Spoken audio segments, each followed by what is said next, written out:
I'm AARP Iowa State Director Kent Sovereign. I'll be your host and moderator for today's telephone town hall. Thank you for joining us for Iowa's 2017 Money Smart Week to highlight the growing problem of imposter scams.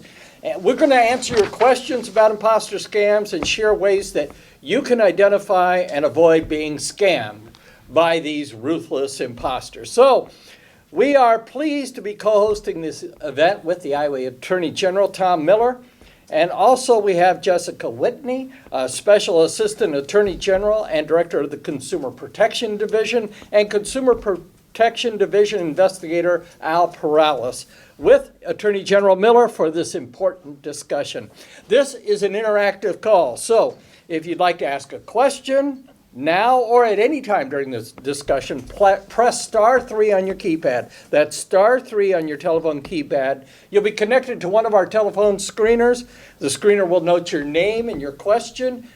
Be sure, and they'll allow you to continue to listen to the call while we work you into the queue and on air for your question.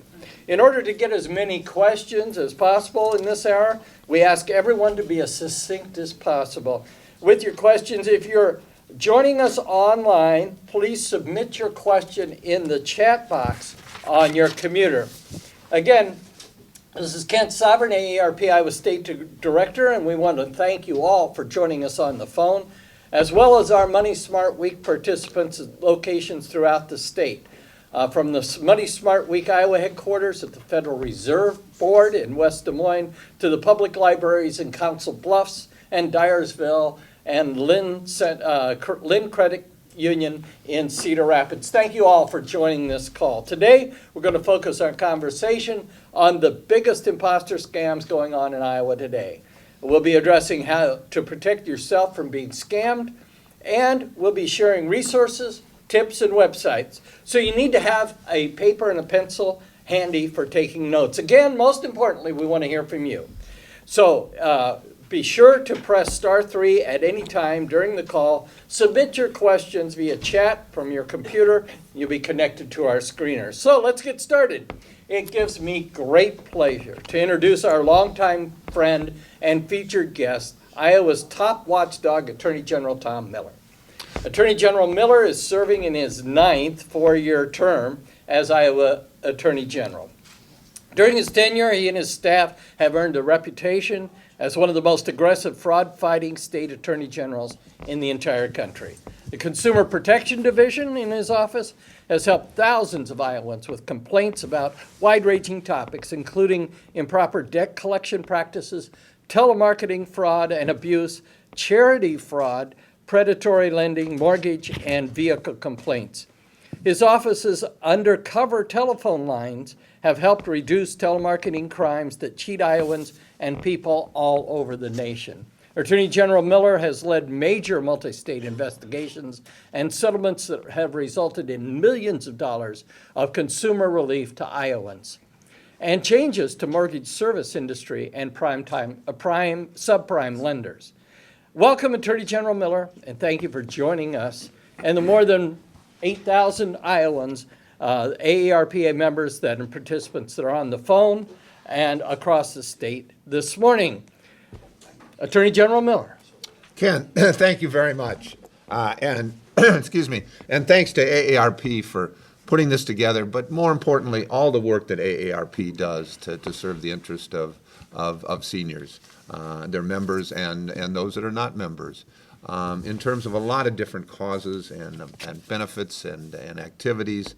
But especially thanks for your work on consumer fraud protection.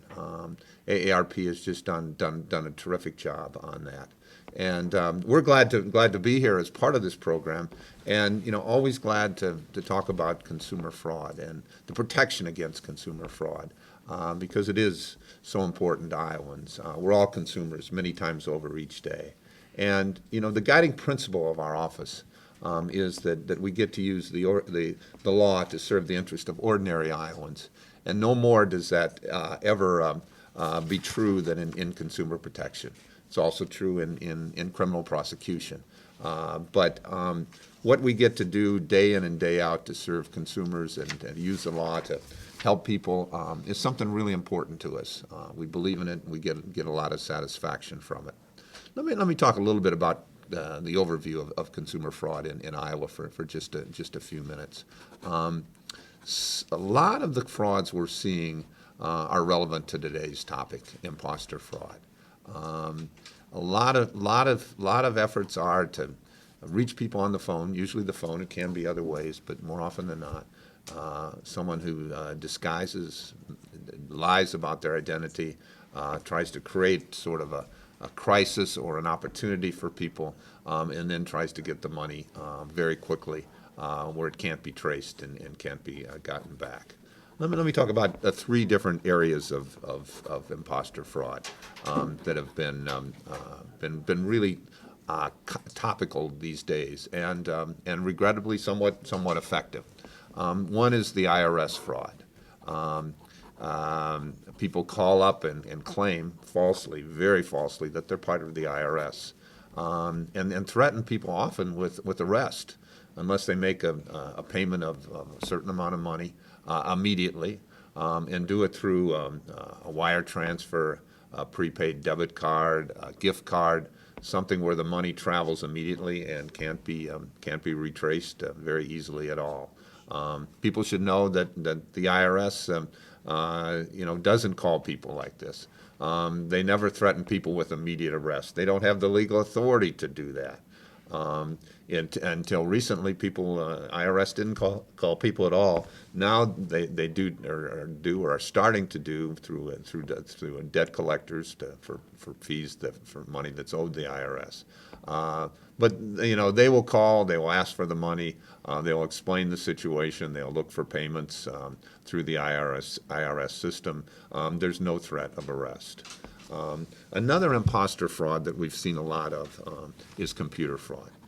People call up and falsely, again, claim that they're part of the computer industry, maybe even claim they're from Microsoft, and say there's something wrong with your computer, which is false.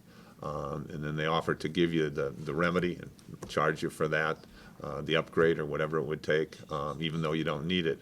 Or perhaps worse yet, they say, well, let us go into your computer and help you find the problem and deal with the problem. And then they can create a problem that then they try and solve for a fee, or they can get your information and perpetrate identity fraud on you. I chuckled last night. I got one of those calls myself on my cell phone. I don't have a landline. They called me on my cell phone, and the person had a bit of an accent, and at first I didn't understand, and then he said, "I'm calling to help you with your computer," and I just blurted out, "Oh no, it's the computer fraud," and he hung up immediately. That was the end. That was the end of that call. And a third one I want to just touch on is grandparent fraud, which is really a pretty malicious one, even more so than the other two. Somebody will call up and say, "Grandpa, Grandma," and you instinctively think of one of your grandchildren and say, Bob, Larry, Tom, and then they've got the name, and then they create a conversation. And they're usually in a foreign country or a far away place in the United States in trouble, serious trouble. They need money for a lawyer. They need money to be bailed out.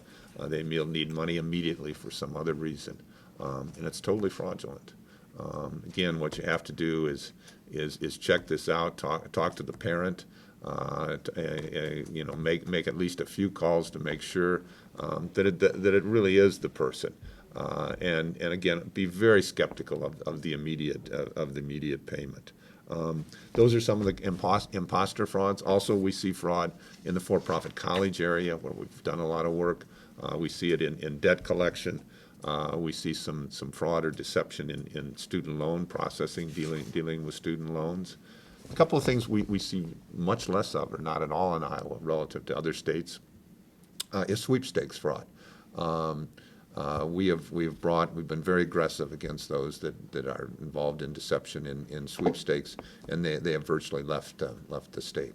We've also been very aggressive in dealing with people that try and do the add-ons. You probably remember it too, and I do as well, that you're on the phone talking to your credit card company. and you deal with the credit card problem, and then they say, well, we'd like to provide you this free service for 30 days, and it's just some options and some coupons, and you're trying to get off the call, and you say okay, and then they send you a piece of junk mail telling you what you're going to get. And then they also tell you if you don't cancel in 30 days in fine print, you're going to be charged. So we've been very aggressive there. Those frauds are not common in Iowa. A lot of the bad companies are out of the state, in part because of a remarkable lawyer in our office. Steve St. Clair has just been a tiger dealing with those two frauds. Let me just summarize some of the things I mentioned a little bit before. Is that when imposter fraud is perpetrated on people, they use fear, excitement, and the heartstrings. It's either fear, or you're excited about an opportunity, or you're worried about a loved one, or you're worried, you think you see an opportunity for yourself for romance, perhaps. The payment, as I mentioned, is key. They have to get the payment quick. They have to get it by a means where you can't recover it. Whenever they want the payment right away, whenever they want wire transfer, prepaid debit card, gift card, that's just an incredible signal that they're perpetrating it. And in prevention, again, in this area, is just so important, and that's why this conference, Kent, this program is so important, that if people know the danger signals and back off and make a considered judgment and don't do this, they're so much better off, because it's hard for us to get the money back, particularly for these kinds of fraud. So education, prevention is very important. And speaking of that, I think it's the current edition of AARP is the best piece on consumer fraud that I think I've ever seen. It's extensive, it's well done, it captures the problems, gives the danger signals. Kent, we may want to have a chance to pass this out. You bet. And AARP members and others who can get their hands on it, read it very carefully. It's got great stuff. Put it aside, and 3 days later, pick it up and read it again. It's the best I've seen. Well, thanks, Attorney General Tom Miller, opening remarks and great encapsulation. And all three of those frauds you mentioned, the IRS fraud, the computer fraud, and the grandparent fraud, I have had calls about this year. So they are very active. People are very, very much out there. And thanks for the shout out on the AARP bulletin. And for those of you online, if you go to aarp.org/fraudwatch, you'll get all of our online resources free of charge. Let me remind you again that this is an interactive call, so be sure to press *3 at any time, and you'll be connected to our screeners, and we'll get your conversation, your question in the queue as quickly as possible.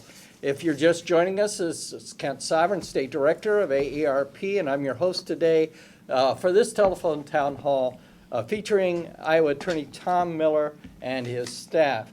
We're going to go to the rest of the panel in just a moment, but first we'd like to conduct a quick poll to gauge your experience with imposter scams.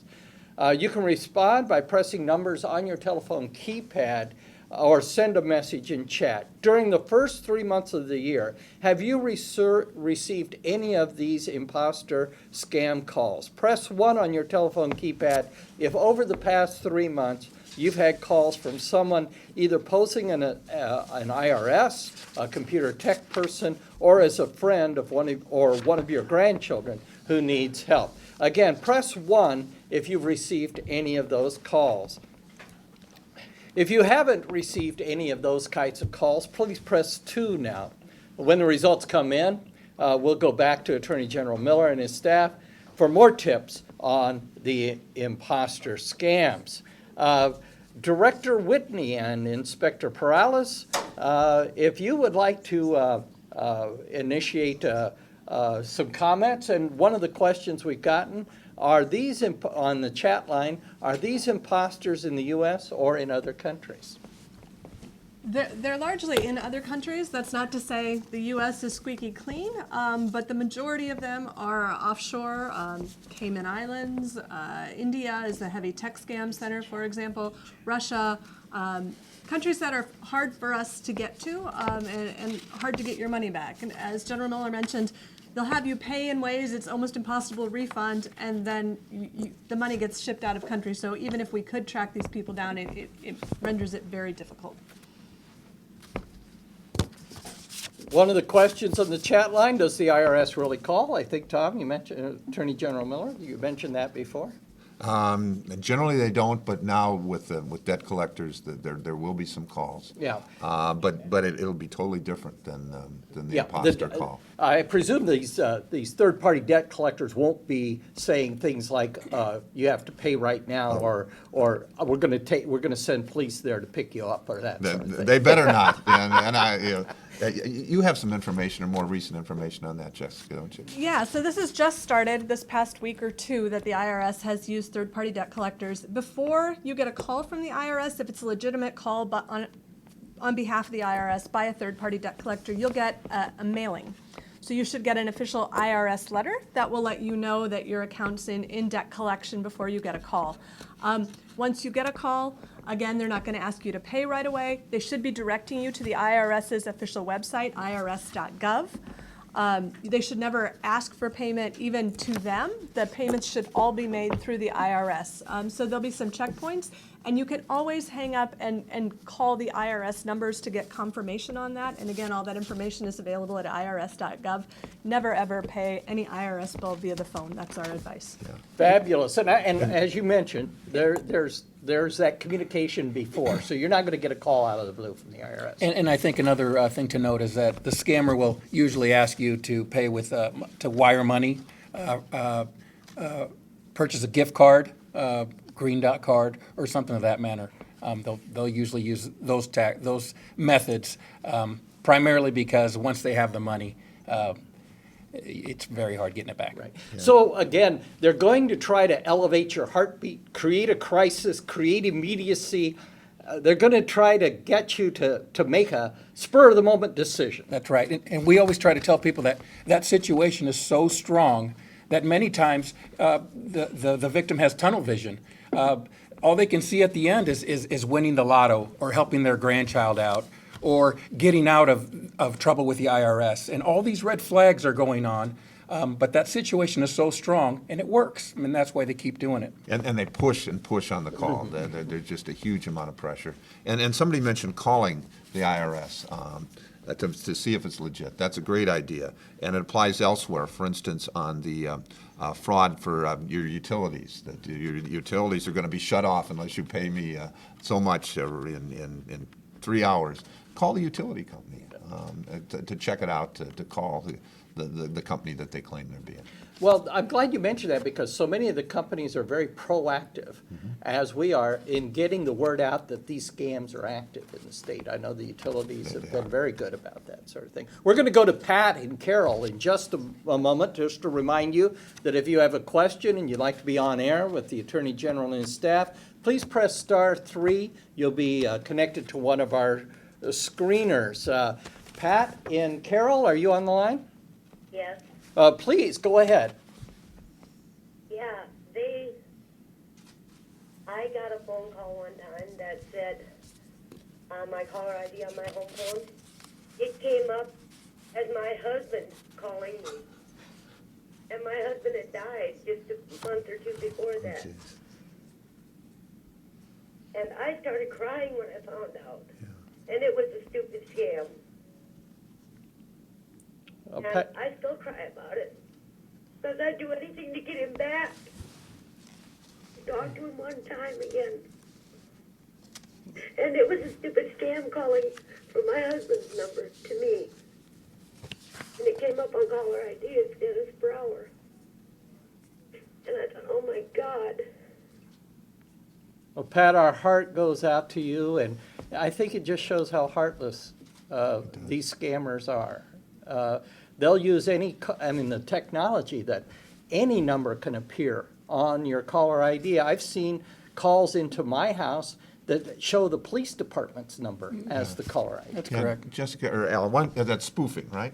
Spoofing. That is Why don't you spoofing. talk a little bit about that and how they do that? Thank you and so how- much, and Pat. how easy it is Our to heart do. goes to you. Yes, yes, that is absolutely terrible. We're very sorry about that.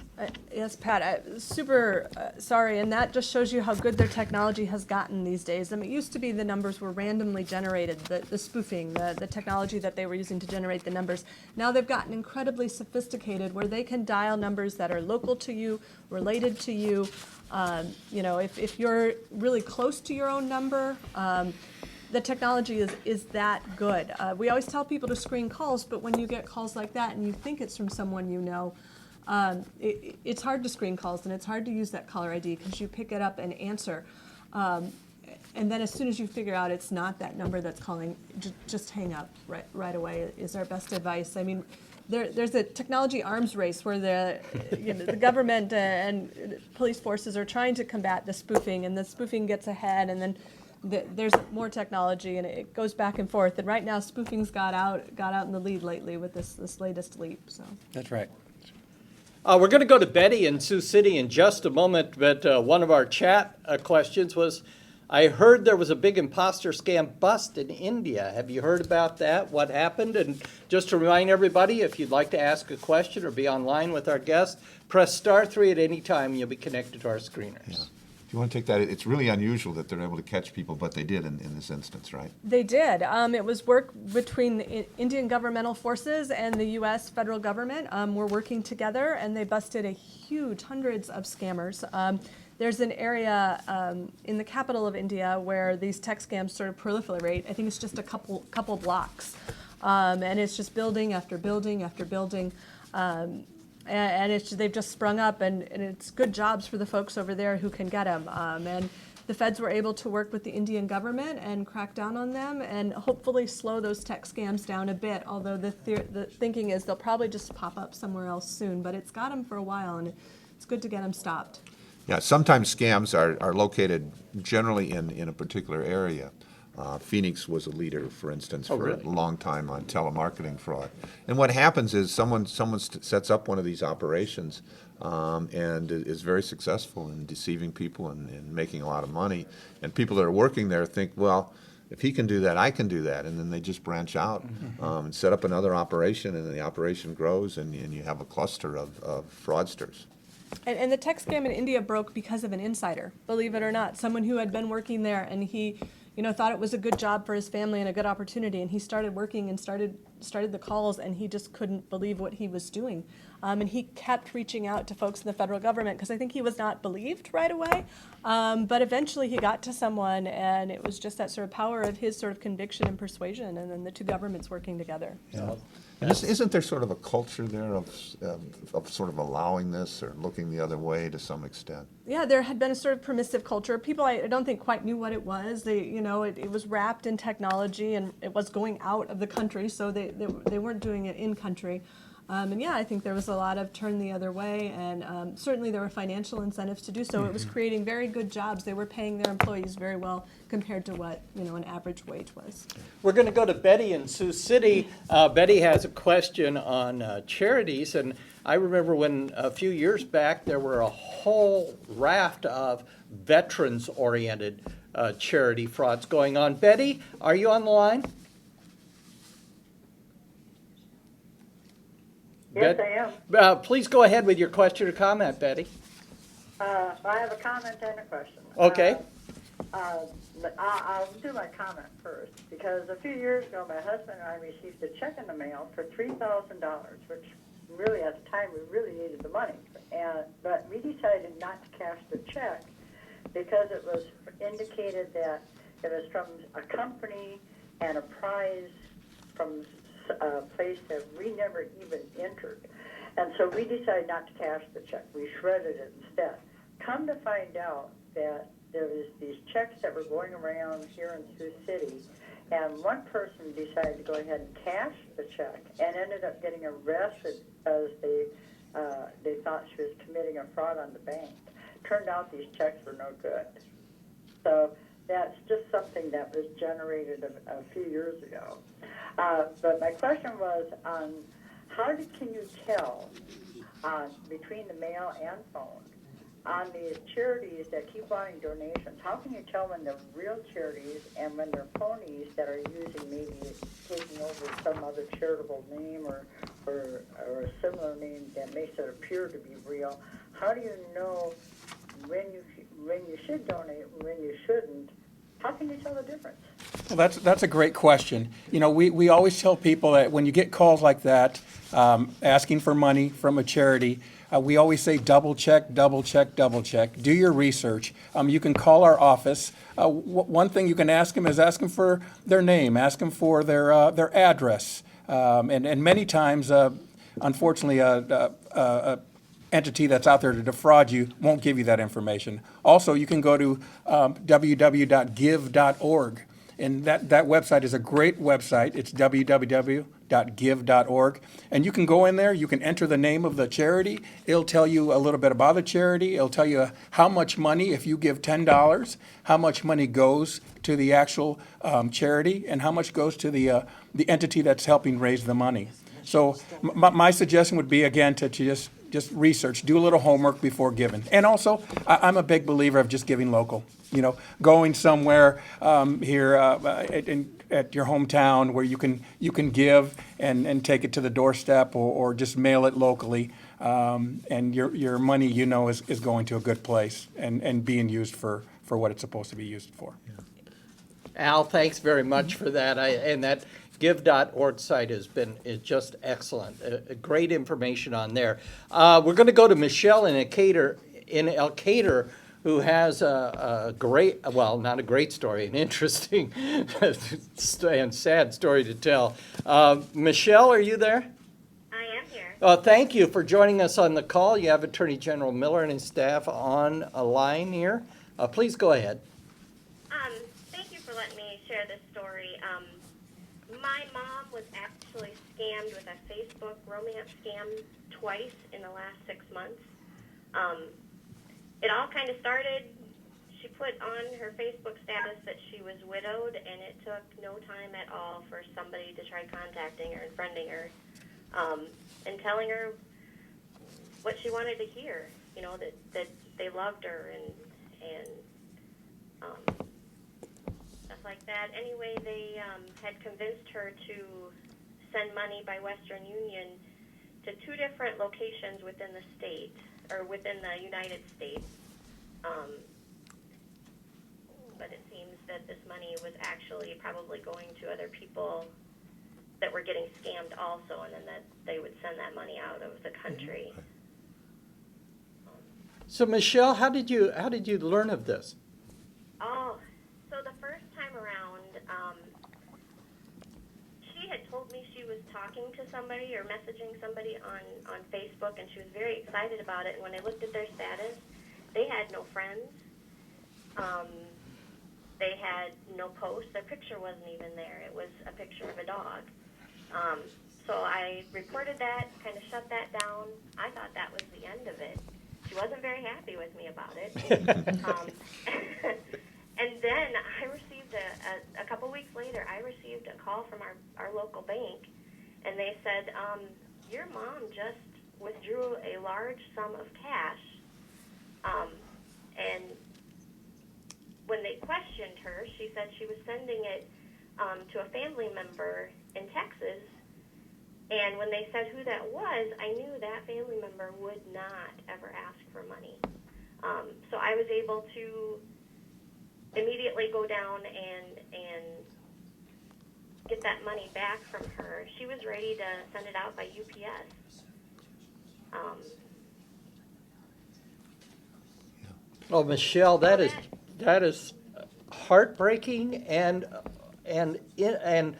inspiring that you were able to intervene. And you mentioned the role of the banks and Attorney General Miller and staff. I'm wondering how your office is working with the financial institutions. Are there ongoing conversations around these frauds and scams with financial institutions here in Iowa and beyond? There are, and the financial institutions, the banks, the credit unions, others, can play just an incredibly important role here. in looking for suspicious transactions, particularly among elderly people. What the bank did there was absolutely the right thing to do, and it sounded like they did it pretty quickly, which is the best. We have good relationships with the financial institutions. We talk to them from time to time about these frauds, and they are alert. They do make these calls, and that's an important public service when the banks and financial institutions do that. Again, thank you, Michelle. We're going to go to Debbie and Creston. Excuse me, Ken. Oh, okay, should sure. we talk a little more about the grandparent fraud? I mean, Sure, that's sure. Jessica. Yeah. That's really become much more common now. Is that right? Or sure, and let's address the romance scam. I We'll talk meant about the that. romance. I think so. Yeah. I think Okay. so too. I was one step ahead of myself. Yeah, you were. You're on the right mark. Yeah, first it's romance, and well, just to let Debbie and Virgil and Kevin know, we're going to be up. You're going to be next in the queue. So go ahead. I'm sorry. Now, real quick on the romance scam, what you did, Michelle, was exactly right for your mom. Going forward, you might want to lock down her Facebook profile more. I always tell people to keep it as tight as possible, to keep the security settings as tight as possible so people can't find out information about you. Don't accept friend requests from strangers, sort of some basic rules. It's like don't talk to strangers that you tell your children. I mean, it's the same thing online for yourself. Don't talk to strangers online, especially ones that reach out to you. What you did with your investigation, looking into the person's profile, seeing they didn't have any friends was exactly right. The bank person, as General Miller said, was spot on. And a lot of times folks get so caught up in these scams, they won't listen to the bank person trying to tell them not to do it. So it's good that they reached out to a family member. And again, it's the way people want money. That is if you have any doubts when they ask you to send money via Western Union or some sort of gift card or Green Dot card, that should be the big tell. Yeah, and you also mentioned that she was scammed twice in a relatively short period of time. That might have been because two different fraudsters noticed what was on the Facebook. Or a real common practice is that people that are in these in frauds generally like this, they will sell the names of their victims to someone else. Mm-hmm. So once you've been victimized, it's very common to have others try and do it. And even the person who's done the victimization in some frauds will try a second time before they pass the name on, sell the name to someone else. So once someone's been a victim, they are especially vulnerable going on. Okay, we're going to go to Debbie and Virgil. Before we go to Debbie and move back to those questions, reminding you that you press *3, you'll be connected to our screeners and be put in the queue. We have one more polling for you. If you are interested in receiving the free AARP Fraud Watch Network kit with information about protecting yourself from scams and websites and resources for staying safe, you can press 1 now for yes if you would like to receive a free packet of AARP Fraud Watch information. Press 1 now or send a message in chat. Debbie and Creston, are you there? Yes, I am. Please go ahead with your question. I have gotten, in the last 2 days, one came in at 6:13 a.m. yesterday, one came in at 12:31 a.m. this morning, 2 emails from some account saying that my email, they had my password, and that if I didn't respond in 24 hours, they were going to shut me down, and I wouldn't be able to use that email, and that my response was imperative that I had to respond. And I did respond yesterday and said, what can I do to correct this problem? And I never heard anything back. Then this morning, early, was another email saying, the same thing. And, I deleted it out. Have other people gotten this? And is there anything else I should do? Because I don't know how many more times I'm going to get the same message saying, we have your password and you need to change it, and et cetera. Yeah, this type of scam is very prevalent right now. We always tell consumers to resist the pressure of acting quickly. And here they're using fear. They're using fear that an account might be breached, and you have to fix it right now. But again, we're asking you to double check, to call if it's coming from your bank or your internet provider. Call them. Look up their number and call them directly. And more oftentimes than not, you'll find that they didn't send out that email. And you need to be careful too, because the scammers are very good at at recreating websites, at recreating everything. So when you click on the link, it looks like you're at, the company's website, and usually it'll ask for your password. It'll ask for vital information from you to fix the issue. But And again, then when they get to your password, what will they do? a lot of times when they get your password, for example, let's just say it's a Facebook. They say your Facebook's breached, and they get your password. They'll take over your password and start sending messages to your friends, or even use your identity in the sweetheart scam. And so with your current situation, deleting it is the right answer. If they say they have a password, if you want to change the password on that account just to be safe, it sounds like they're more phishing for that password, where they're actually trying to get it to you, or phishing for money.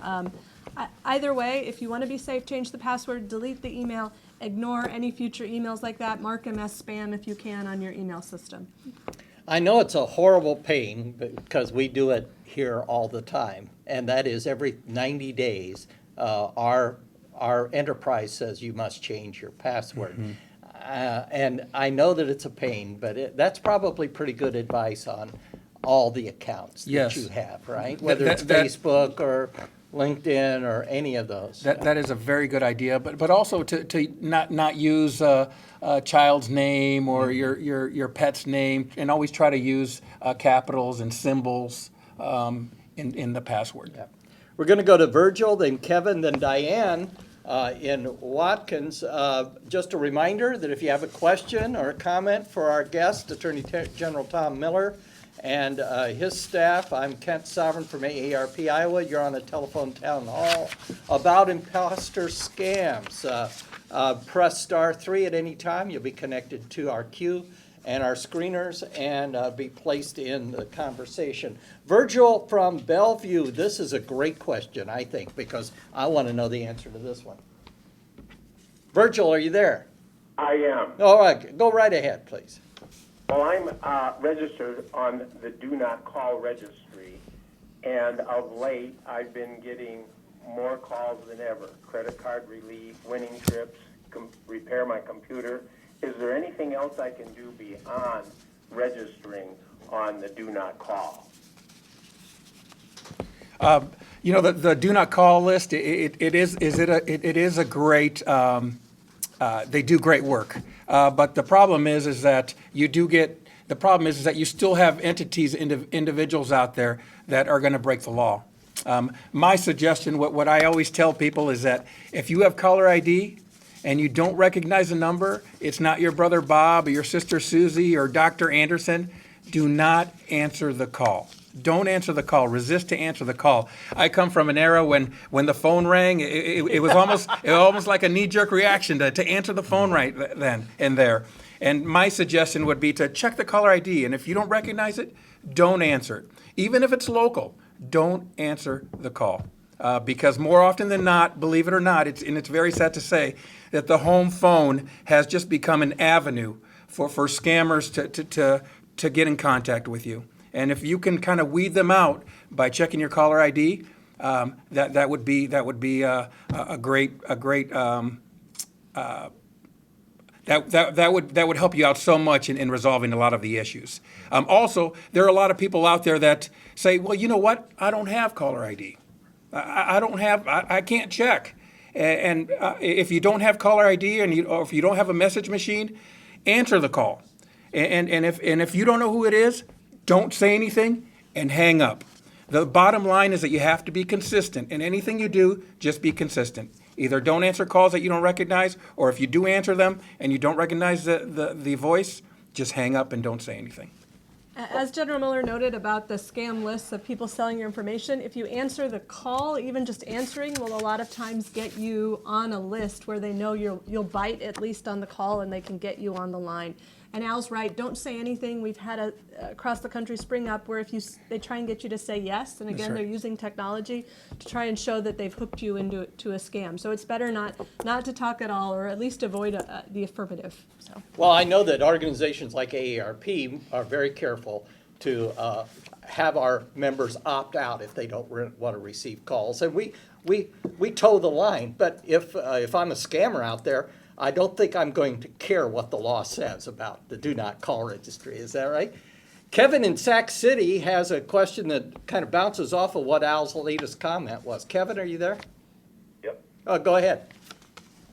Well, we have MediaCom and they have the online on the TV caller ID, and which was working great because I get like 5 to 10 of these calls a day.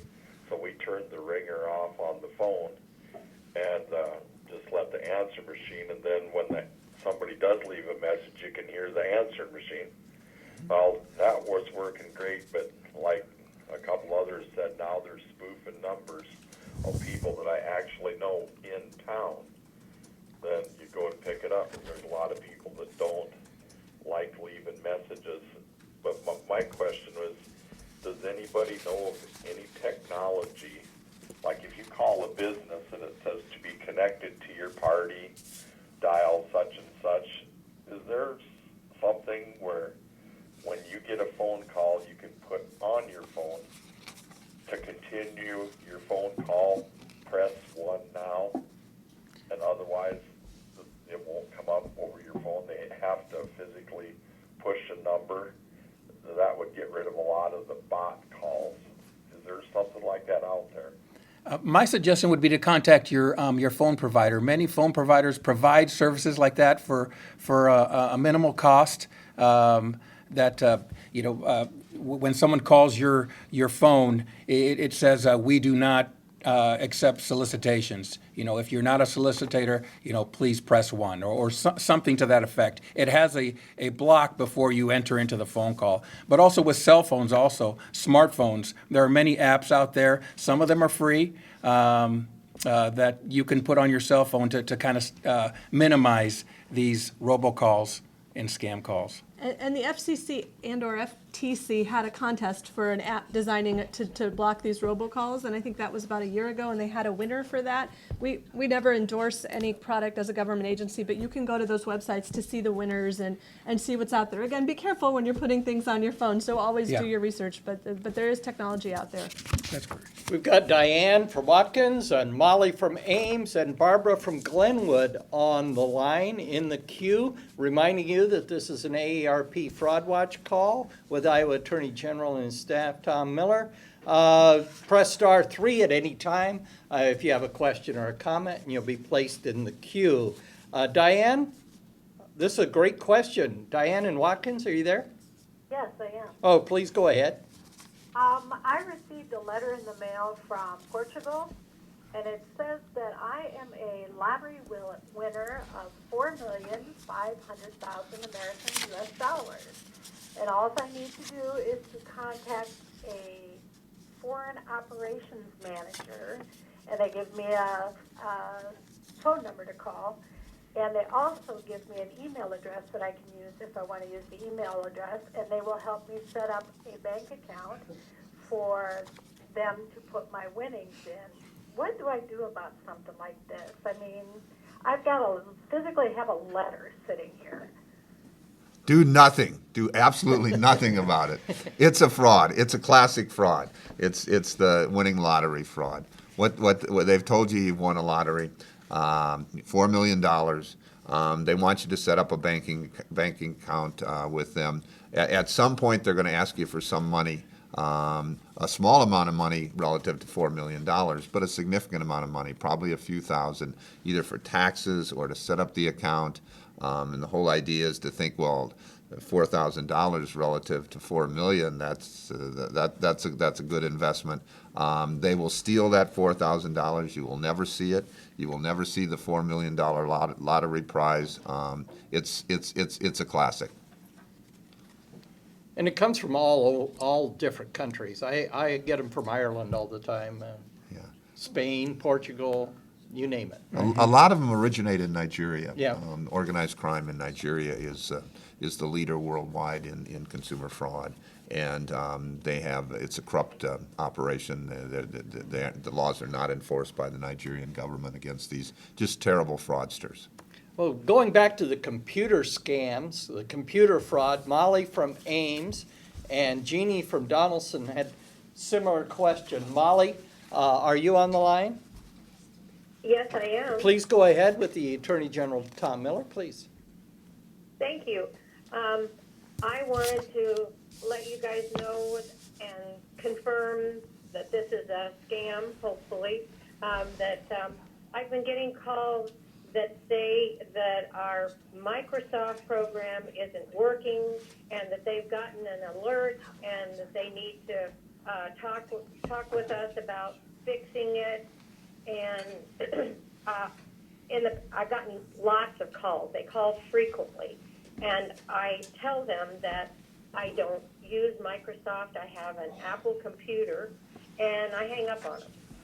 And now the last few calls that we've gotten say that they are in touch with us from Microsoft to give us a refund money on the program because there's something wrong with it. And I hung up on them again. Well, my husband got the call, and he's thinking, oh, we better listen to these guys. And I think that it's a fraud, and I wanted to know if other people experience this. Well, it's definitely a fraud. Again, they're using human nature. Human nature, if there's something wrong, or if we need to fix something, or if we think something's wrong, they use that against us because we want to fix it. We want to take care of it. And in this situation, it's just an avenue for them to try to open the door, to get into your computer, to let you know that there's something wrong, to get access to your computer. And once they have access, they can steal your information, or even, as Tom said earlier, put a virus in there. And all they're trying to do is gain your trust. And with all imposter scams, they have one end goal in mind: to gain your trust and ultimately to steal your money. Well, Al, let me follow up on that because we got a question in chat, and it goes right to what you said. Can the callers really see what's on my computer? If you allow them, sometimes they'll ask you, can we get remote access to your computer? They'll ask you, they may send you an email, something may pop on your screen, and if you click it, you can give them remote access, and they can see exactly what you're seeing on your screen, and it allows them to get into your computer. It basically puts them in front of your computer remotely. So don't click on anything, and these tech people would never, ever call you. That's right. Most of the time, you don't even register your product. People forget that they've not given Microsoft or Apple or any sort of program their contact information. And even if you have, they would never call you. And it's another chance where you can break and always go to the company directly, do your own Google search and ask the company, but never give them access because they can get remote access and then do a world of damage. Yeah, Microsoft is really, the company has really done a lot of great work on this. They're very concerned about this fraud. A lot of Microsoft customers are taken in. A lot of calls go to Microsoft. Microsoft has committed a huge amount of staff to try and deal with these problems. They've done education. They've done prevention. Microsoft really deserves a lot of credit for trying to push back on these kinds of frauds. And if you have any question about any of these frauds, be sure and call Microsoft. They'd welcome that call. You know, a lot of our listeners, or a lot of our AARP members belong to civic organizations, clubs, faith-based groups in their communities, Rotaries, Optimists, Kiwanis, all of those kinds of things. Are there opportunities for them to, certainly there is with AARP, with our Fraud Watch volunteers, is there a speakers bureau or anything like that out of the AG's office, or materials that they can easily access from the AG's office that they could use with those groups? Well, you're great at hitting the road, Al. You do a great job. Is Al your road warrior? Yeah, he's our all-around star. Is that right? If there's any groups out there, Rotary clubs, faith-based groups, just entities out there that you can contact me, contact our office, and we'd be happy to come out and kind of teach you about scams and what to do to not fall prey to them. And our number, because someone has asked it, is 515-281-5926, 515-281-5926. That will take you to Consumer Protection Division, and we have a 1-800 number. Yeah, we have a toll-free. It's 888-777-4590. 888-777-4590. And you can always get information on our webpage and contact us through the webpage as well. Well, this fits nicely in with Barbara's question. Barbara in Glenwood, please go ahead. Yes, hello. Hello. Hello. I'd like to thank you for doing this very timely, important program. It's been very fascinating listening. My question had been twofold. However, I think you really answered the first question, which is how do you respond to these telephone calls? A person really, once you know that this is a scammer, you have a tendency to really want to react and, to put it kindly, give them a piece of your mind. But I think you made it clear, don't respond, just hang up. My second question is, when you've received one of these phone calls, should you call the Better Business Bureau, or are they so overwhelmed, just leave them alone? You know, at this point, and because of the spoofing, it used to be we wanted to hear from you because we could trace the numbers, both the Better Business Bureau, the AG's office, federal government. But right now, if you haven't fallen prey to any scam, just give yourself a pat on the back. Know you're doing good by not answering any calls.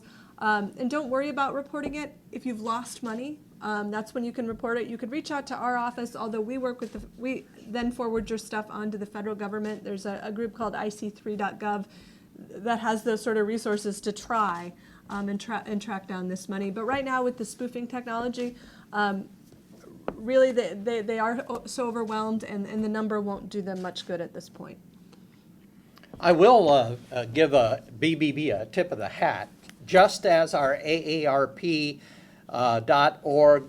Fraud Watch Network site has an interactive map that people can report scams that are happening in their area. So you could actually put in your zip code and say, oh, here's what's happening in 50309 lately as far as scams. BBB has a similar, Better Business Bureau has a similar nationwide tracking that, and both of us pull information from the sheriffs from all over the United States and other places. So it's self-reporting as well as getting reports from other institutions. And that's really handy for members who are saying, well, is this a scam or is this not? And what is this happening in my area? One of the questions, General Miller, that I always have and our members have when we're out there talking to them is, you know, there are products that are just sketchy. And then there are scams. How do you know, whether something's just, sketchy or whether it's an actual fraud or scam kind of thing? Because, our best advice to consumers is often, well, if it looks too good to be true, probably is, but that's that old saw. But there are products out there that are perfectly legal that folks go for, and it ends for one reason or another. I guess what I'm asking is, where's the threshold that things become more than just sketchy, that actually become a violation of the law? Yeah. Well, basically when deception enters in. And deception can enter in a lot of ways, a bold-faced lie, an implication that's untrue, the omitting a material fact that really tells you the whole story. When there is some deception, which is a legal deception, a legal term, but it's a way, it's a significant way to fool you, including by implication, including by leaving something out. That's when it gets into fraud. And if you think something is a fraud when it's really sketchy and you missed a sketchy transaction, that's probably okay. Yeah. You haven't lost much. Just to be careful on anything that resonates in terms of deception or some of the danger signals we're talking about. Stay away from. Yeah, while not an imposter scam as such, I think your office was involved with one of our members over near Tama County, whose mother and father had memory loss. And there was a drug supplement or a food supplement deal, and she picked up her mother went into the hospital, she picked up the phone, and it was somebody renewing an order. And then she found there was something like $12,000 worth of this product in her mother's bedroom. While not an imposter scam as such, those are the kinds of things that people are also doing to defraud consumers. The supplements, broadly construed, can be a very serious problem.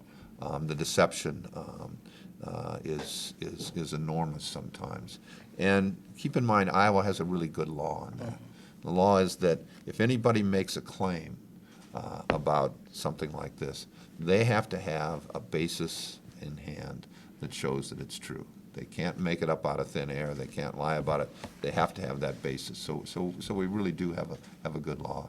And of course, the repeat victimization that really is part of your story too is very, very troublesome. Well, we were very pleased with the bipartisan approach of Senator Grassley in this case that actually invited that member into the National Congress for testimony. So they're ever present. Electronically, by phone, these imposter scams are ever present, and we must be ever vigilant. I'm sorry. Anyway. We know what you mean. Yeah, right. So, we've come to the end of our hour, and unfortunately we have to wrap up the conversation. If you did not get to ask your question, I encourage you to stay on the line and leave a message for us.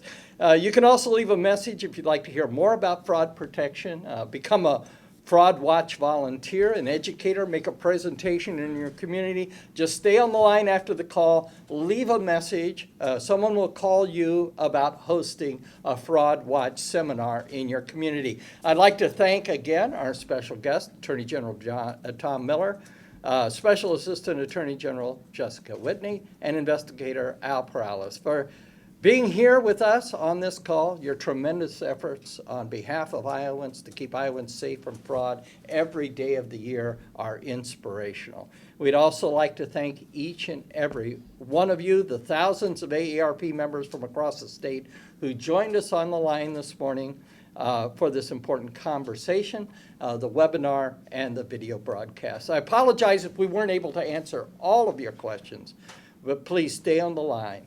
And we'll end this call, leave a message with your comment or question. Someone will get back to you.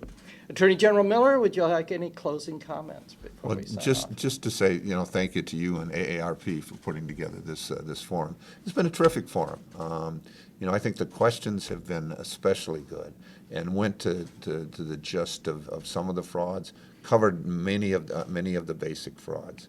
And I just would leave people with a message that we've talked about this morning fairly often, but it's really important.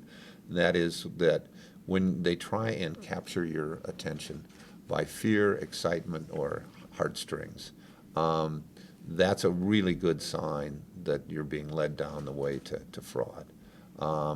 The other thing to look at very, very carefully is method of payment.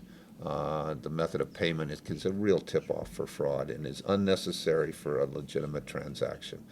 They don't need a wire transfer or a card or a gift card. It can be done by the ordinary means. And the other thing I would mention is any sizable transaction that you're asked to make. Talk to a family member, a friend, or a banker or business person, and listen and consider what they say. Don't be caught up in the pitch and the fear or the emotion of excitement that's created by the call. Thank you, Attorney General Miller. If you'd like to listen to a recording of this call, you can view it on our AARP Iowa Facebook page at facebook.com/AARPIOWA. And we'll be posting the program on our website, aarp.org/IA. We welcome you to spread the word to your friends, your family. They can go to our webpage, Facebook, and replay this call. Once again, those numbers to report things to call the Iowa Attorney General's office, Jessica? 515-281-5926 for those in the Des Moines area. And before I give you the 888 number, we just want everyone to know that you have friends, not only at the Iowa Attorney General's office, you have friends at the AARP. And if you ever have a situation where you think you're being defrauded or there might be, or you know a family member, please give us a call. We're here for you. And our toll-free number is 888 888-777-4590. And an email, And website? Our website is iowaattorneygeneral.gov, www.iowaattorneygeneral.gov. Thank you. In closing, this is AARP Iowa State Director Kent Sovereign, thanking you for joining the conversation. Goodbye for now. Have a great day.